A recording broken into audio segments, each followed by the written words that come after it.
If you're a Game of Thrones fan, you've probably been elated, pissed off, or somewhere in between when it comes to episode 3 of season 8, The Long Night.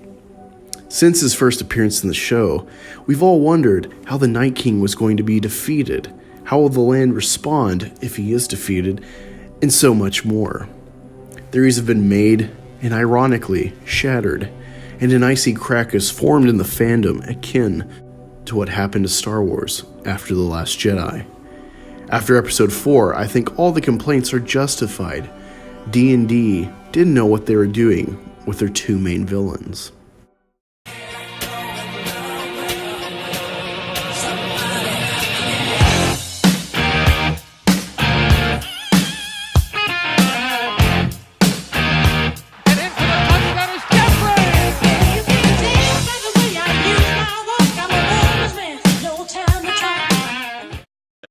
When I was watching episode 4 last night, I was thinking, it'd suck if one of the dragons died.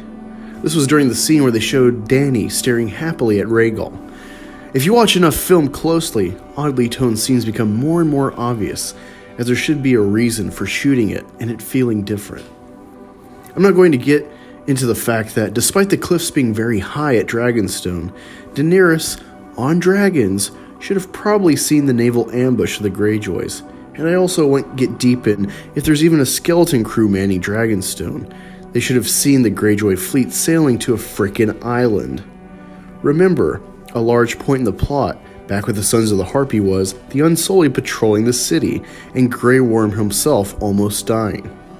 It seemed obvious that Grey Worm would fortify his Queen's base of operations with a competent crew of Unsullied, which would warn Daenerys of a naval ambush, if that's even possible, to an island.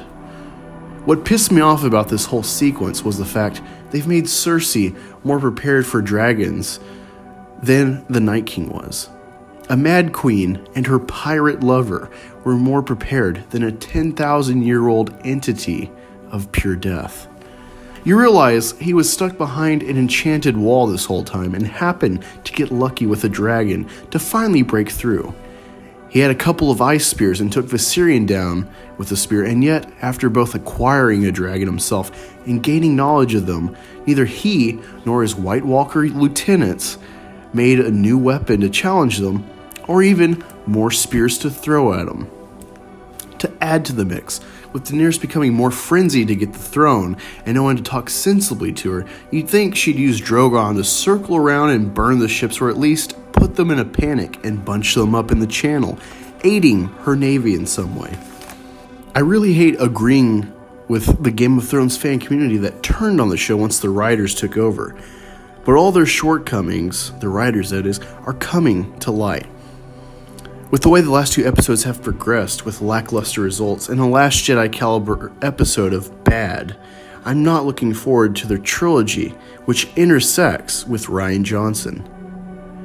Let me know what you think in the comments below and tell me what you're looking forward to going forward in the remaining 2 episodes of Game of Thrones. If you've enjoyed this video, be sure to like, share, subscribe, and hit the notification bell. If you'd like to support this channel, consider becoming a patron or buying store merch from the Teespring store. Don't forget to check out the growing list of friends in the Fandom Collective in the description below, and follow me on Twitter @AngusReviews. See you there.